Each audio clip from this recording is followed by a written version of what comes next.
Good morning, East Bay. What is happening in Alameda, Contra Costa, and Solano counties? Learn about what's happening in our communities, an in-depth conversation. Welcome to today's episode of the Capstone Conversation. Today, I am joined by Mariah Lauritzen, who is the president of the Board of Central Sanitation, Central Stands as it's known, here in Contra Costa County. And we are going to be talking about sewers and wastewater and why is that important for everybody. I am your host, Jared Asch. Mariah, thank you for being with me tonight. This is my first nighttime recording one. We are doing it later at night to accommodate two people who have day jobs and families, for me with little kids and a public servant who is just constantly working. Thank you for taking the time to be here with me. Thank you for having me. It's an honor to be here and talking to you. Thanks. Tell me a little bit about yourself and your role at the organization. Over the past 4 years, I've been honored to serve as an elected representative on the Central Contra Costa Sanitary District, as you said, or Central Stan. Since that time, I've become board president, and I've worked issues such as net zero emissions goals and promoting a DEI committee, as well as keeping the eye on the ball on fiscal responsibility. As an engineer, I've worked in the Bay Area in wastewater treatment and in high filtration applications where the specs were at the part per billion level. And then for how I approached water as a general philosophy, I recognize the power of water being approached on a regional level and that it requires regional solutions. And then also I recognize the power of one water, where you don't make silos between different types of water. And both of these require a lot of collaboration between agencies. My first question for the audience is, why are they going to care about sanitation right now? What does the organization do? Excite everybody why they should be paying attention right now, because the agency does a lot. Right. And we're going to get into that. And it's not just your agency. It's, for the audience, we try to rotate between Alameda, Contra Costa, and Solano County of where we have speakers. So we're going to look at sanitation as a whole and how we're leading it throughout the region. But tell us, why do people care about this? Why should they be passionate and should they stay tuned in? So if you take a look at people's missions and values again and again, whether potable side or wastewater, you'll see protect public health and the environment. And you definitely saw public health. We were testing for COVID in the wastewater during the pandemic. And then for the environment, there's a lot of opportunity for addressing environmental issues like net zero, as I had mentioned before. And so that's the basic concept. Ideally, when you consider water, it will just you'll turn on your faucet and not have to worry about it. But it does impact your day-to-day life. If you don't have water, you don't have development, you don't have housing, you don't have jobs, basically. You need that infrastructure there so that people can drink water, they can use it in industry, you can use it to play. And you also, returning to the regional aspect, you can't just worry about your own little spot. People work in one city and they play in another city and then they go home and sleep in another city. It's really a regional concept and it will affect your day-to-day life. I chair a subcommittee of CCTA, the Contra Costa Transit Authority Board, and the one thing as city representatives have to report on special funding they receive from us, I ask, have they coordinated lights and had meetings with other city on routes of regional significance? And 14 of the 19 cities in Contra Costa all said no. And you know what the interesting thing is? What person stops at their city border, right? The traffic flows between city to city. And so I just found that you might have a couple of cases, but right, Orinda deals with traffic coming in from Sao Paulo and people cutting across. Walnut Creek deals with everybody from East County coming over through Ignacio. And so I totally get the regional approach that you're talking about. I mean, one thing I'm proud of at Central Stan is we do a really good job coordinating with the cities because If we're there tearing up a road to do maintenance on our infrastructure, which has to happen, we're actually not the ones that hear about it. The cities hear about it. They're like, why are you Mhm. out there tearing up our roads? And then we hear about it from the cities. But I think we do a really good job at coordinating. We try to coordinate with projects that the cities are already doing so that we don't have to tear up the road twice. Yeah, that's smart. And I see a project going on near where I am. And I think East Bay Mud and Central San and the city have all decided to tear it up. I don't think they were able to get PG&E on board at the same time, but it's a lot of trucks and a big effort. So I appreciate that. Tell us what does the district do? And who do you serve? So I serve the central part of Contra Costa County. So think from Martinez all the way down to San Ramon and everything in between there. We also contract with the city of Concord to treat their water. And basically, all that water that goes down your drain comes down to Central San. We treat it and then we discharge it to the bay. That's the protecting public health in the environment. We clean that water to a certain standard that it's okay to discharge it to the bay. I think that's really relevant. How many miles of pipes do you guys have? It's like a huge system, right? We do serve 500,000 customers. I actually couldn't quote the number of pipes, but it's miles and miles of pipe. And the majority is gravity fed, which saves people a lot of money because you're not having to pay for all the pump stations if it wasn't gravity fed. So a feat of engineering. And that's important because I believe something like 20% of the energy in California is used actually pumping water. I mean, we're talking fresh water from reservoirs, from lake into the faucets in places, but that's a large amount of energy. If you could talk about using mostly gravity and reducing that energy, it is significant. Talk about what are some of the other major sanitation districts around the area, just so people are familiar with them. Yeah. There's Delta Diablo. East Bay Mud actually does both potable and wastewater. And you will see like potable waters a lot of times cover a larger range because before wastewater was often taken care of by the cities and potable water was taken care of by private companies before it became a government entity.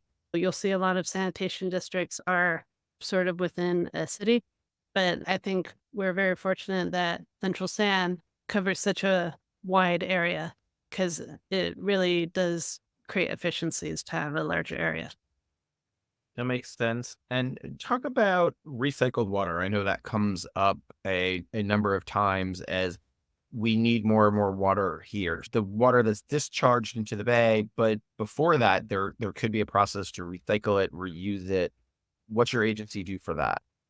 We do have purple pipe, and that's the pipe that where we treat it at an even higher level than what we discharge it to the bay, and then that's used for irrigation.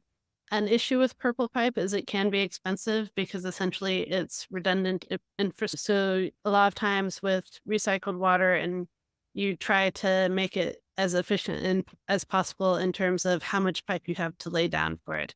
So that's why you see a lot of golf courses, for example, that will utilize recycled water because you can use a lot of recycled water in one area.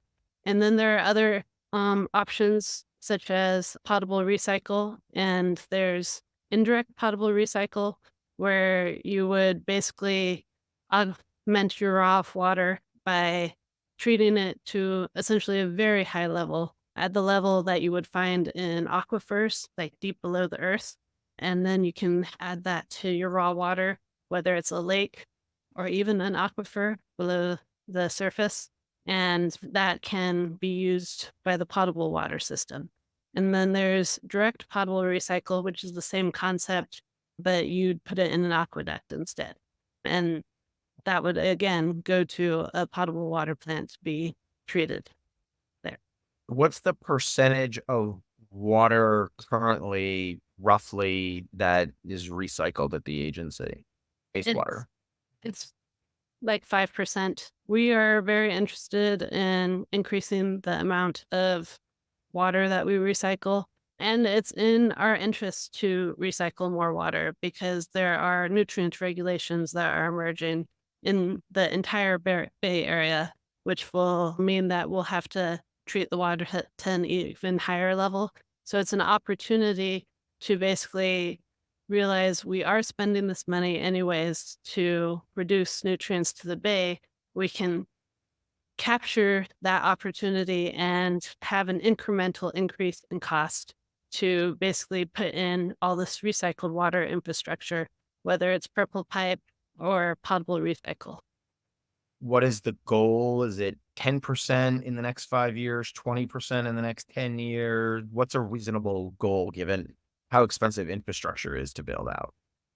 I would say the goal, which I won't put a time period, would be like ideally zero discharge during the hot parts of the year, right? Like specific projects that would get us closer to achieve that. Like that's just as a philosophy, right? Just as a philosophy, ideally you'd recycle all your water, right? So I'm not saying that's Central Sand's philosophy. That's sort of how I approach it, right? And when I'm framing how I'd like to approach these problems. So just wanted to clarify that there. This is your policy perspective, right? As an individual. Okay. Yes. But this is where coordination on the regional level is so important. So we do have memorandums of understanding with Contra Costa Water District and East Bay Med to explore water exchanges.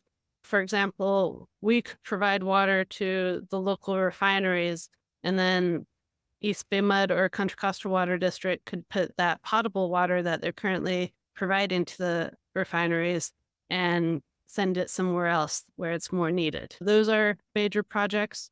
I think we've done a really good job at developing the relationships with East Bay Mud and Contra Costa Water District in terms of exploring the pros and cons of those projects. So they are moving forward. We just got a report back from East Bay Mud actually last week at one of our meetings that reviewed the various options that we had done a study with them on what recycled water projects we could go through. That included your typical recycled water projects that are more like traditional purple pipe. And that also included potable recycle options. And now we're going forward with eliminating the ones that are not cost effective and then exploring the ones in more detail on what would be cost effective. I like that approach. You're bringing in multiple agencies to serve a purpose, figure out how it can work for everybody. I also love the idea of you're going after a couple of key industrial users, which, yes, you could say refinery, oh, that's one user, but you're talking about refineries that are using a large percentage of water, right? Correct. All right, let's keep talking about that regional solution. You talked about that as a key priority of yours, something that you viewed. You talked about coordinating with multiple agencies in the city. How do you see this as a regional problem, and how can the region sort of coordinate better other than just the agencies you named? I would focus on a one water concept. So coming back to the nutrient regulations that are coming up, for example, that requires utilizing recycled water requires coordination with the potable water districts because they are basically in charge of the water in their area. And basically, if sanitation districts are basically not allowed to compete with potable water because they originally needed to support themselves and put together the quality of the water that they were providing to residents. And so they were given the power to basically have stewardship, basically over the water that was available, right? And obviously, from a potable water perspective, you're very focused on quality. So that means that if sanitation districts want to recycle that water, they have to coordinate with the potable water districts because they don't have that stewardship in the way that potable water districts do.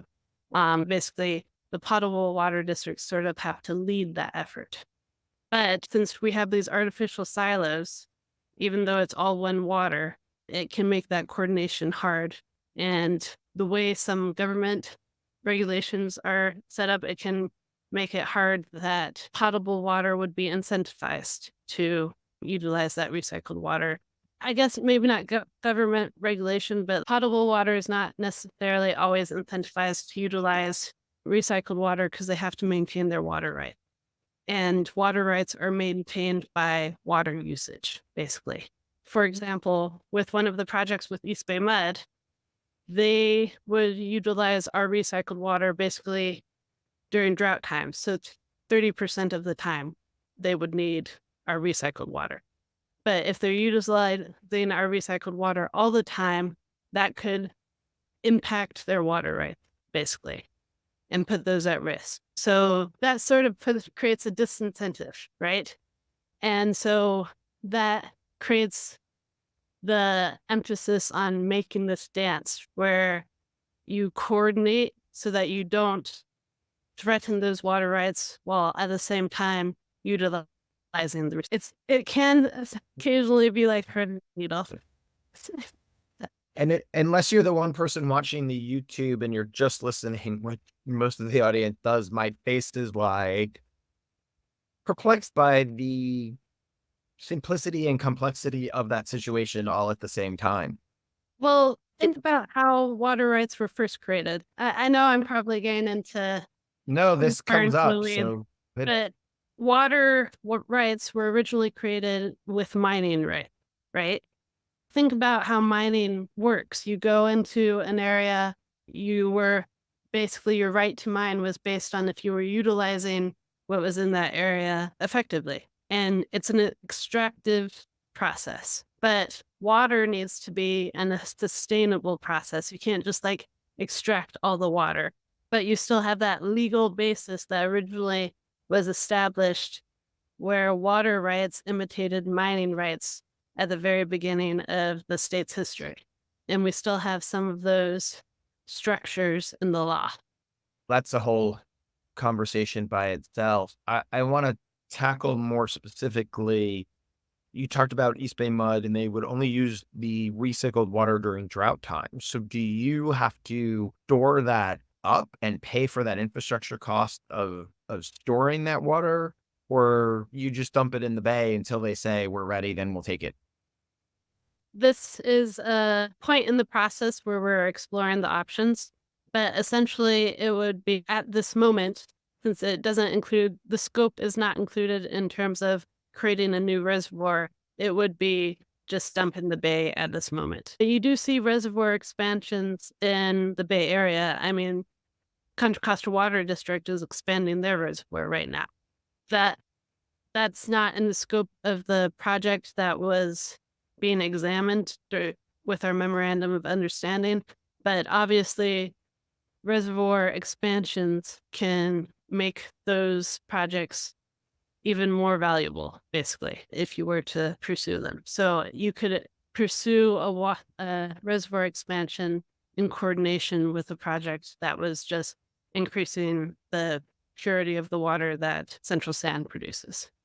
How pure can this water become? Because everybody who's listening might be, well, not everybody, at least one person is having the thought, wait, you're talking about what I flush down this sink, the shower and the toilet.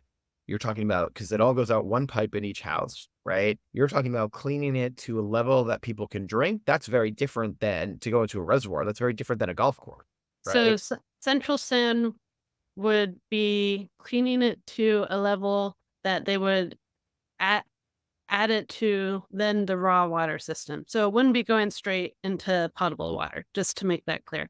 But basically, we're cleaning it to such a point that when we add it to raw water, the raw water actually contaminates the water that we would be producing to pursue a potable recycle option.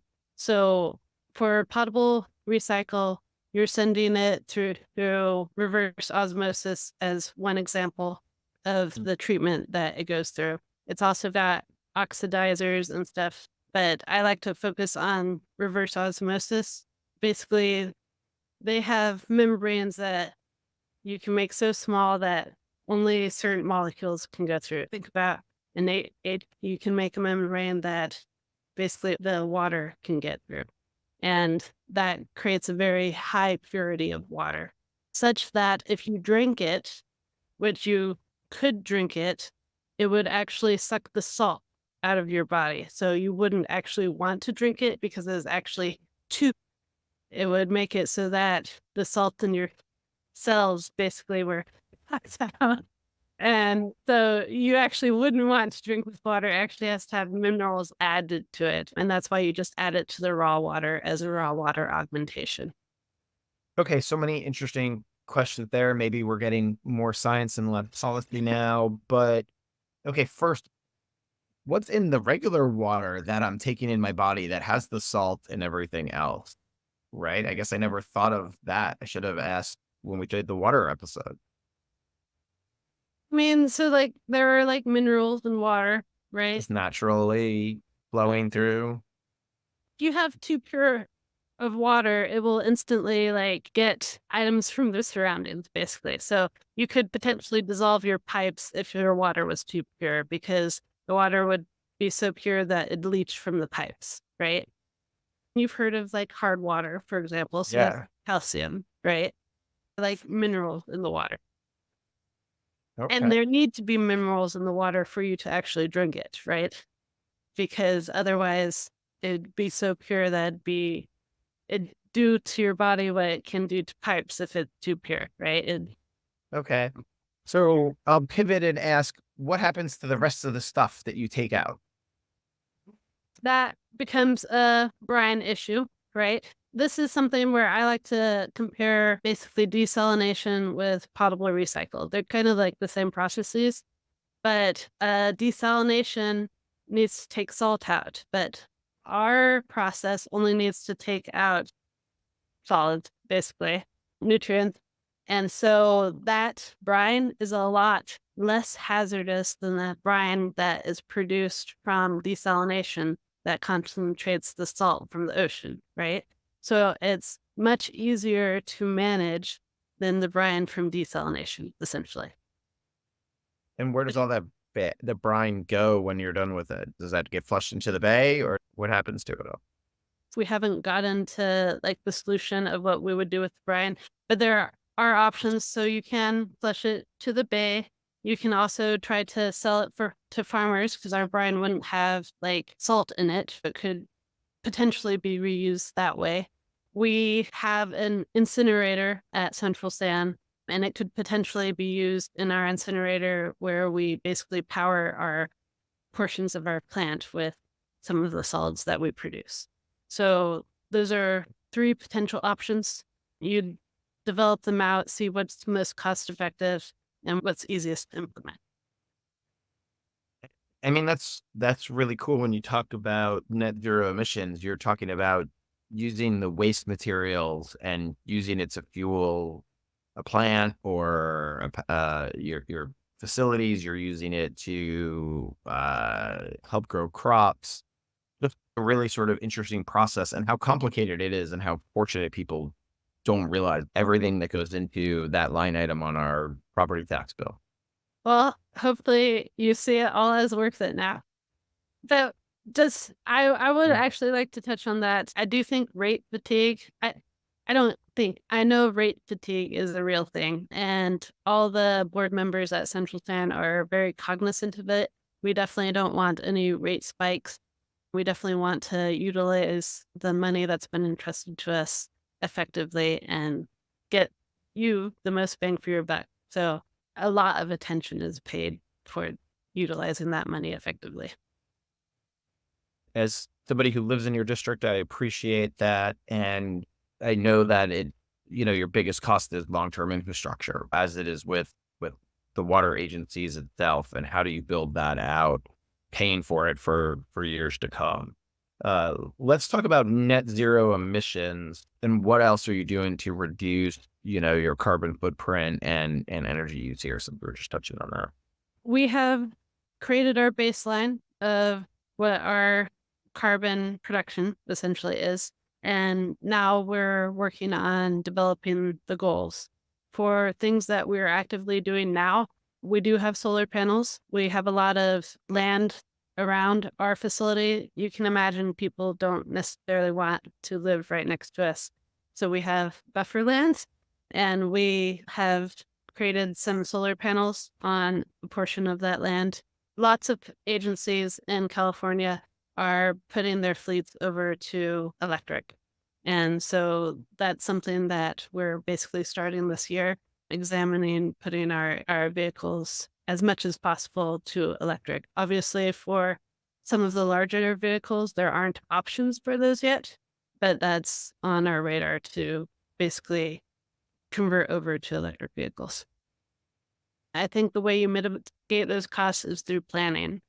So, like our 5-year program, we have a capital improvements budget, obviously, for upcoming projects. And we actually have so much work that it's hard to execute on it all because you just need to put it in the right sequence because you can't work on every part of the plant all at once. You need to keep the plant going 24 hours a day and 7 days a week. You plan that infrastructure so that you can maintain it. And it does require a lot of money, and that can result in spikes because, like, you put the infrastructure in and then it wears out, and then you have to replace things. Basically, we try to plan our infrastructure replacement so that we don't have spikes in rates and it doesn't burden the consumer too much. Now, a lot of your pipes, which you are replacing them, as you indicated, on residential street, right? My house was built in the 60s, 60 plus years. What are the lifespan of some of these pipes that are going into people's yards? What is the danger of that? Educate the consumer part of us now. The first thing I'd like to educate is, like, we have our pipes that we maintain. Your homeowners or renters who have to deal with it if the homeowners don't maintain the pipes, they have a connection to our infrastructure that they are responsible for maintaining. And a lot of people don't realize that. And it can come as a big expense if suddenly it breaks. And obviously, you have to repair it. So, Central San does have a program for that where we basically give financing to homeowners to help them replace that infrastructure so that it can be paid out over a long time period instead of a huge bill that hits you all at once. Just to pitch that really fast to all the homeowners. It will also help us because, like, if there are cracks in your pipes where rain can leak in, like when there's a heavy rain, that water goes into our infrastructure and makes it more difficult for us to manage heavy rain, basically, because then we have to size for that amount of water that's coming through. There's my pitch to the homeowners. Can you repeat the original question before I got on my pitch? Yeah, no, that was great. It was really how sturdy is that infrastructure, right? How long was it made to last for? Built in the 60s. Yeah, so it can last a really long time. It can last decades, right? I mean, that's why there's concern about lead pipes, right? Because obviously we don't put lead pipes in anymore, and we haven't in forever. But the United States infrastructure, has put in lead pipes previously, and so now we have to replace all of this. We don't really have issue just to that's just an example on how things can stay for decades, basically. We have a program where we track all our pipes. We actually have pictures of every single manhole in our area. So that tells you the detail that we go into and making sure that we have documented what pipes are where and how we maintain them, basically. And I see them out. So I learned during the 2023 of all the atmospheric river that there was a huge pipe that connect half my neighborhood through the other half in what is a dry creek during the year, but it catches all the rain runoff, right, from everywhere in the neighborhood and flows tremendously. I mean, last year I think it flowed for 7 months and I've never seen it go that long. But I learned that there's a huge pipe that connects through for Central Sands and actually comes right in between my neighbor's fence and my fence. And that isn't my pipe, right? That's from my house out to the street, that there's this other one cutting in. And I was talking to the guy and he said, yeah, that should have been in your housing disclosures. I'm like, no, that wasn't.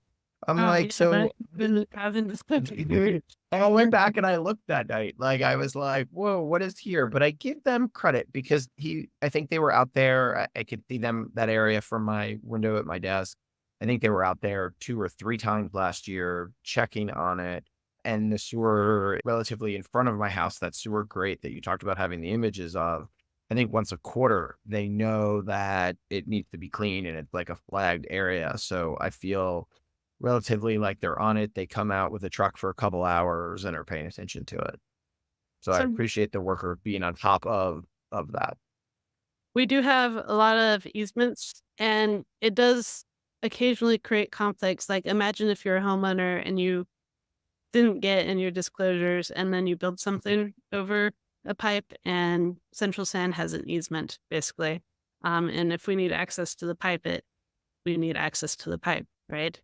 One thing Central Sand has been putting the effort in recent years is basically trying to move, if we can, move those pipes to the road so that we don't necessarily need an easement to your backyard. That's not possible in every area, but in areas where it is possible, we are trying to move our pipes to the road so that they're not easements to your backyard.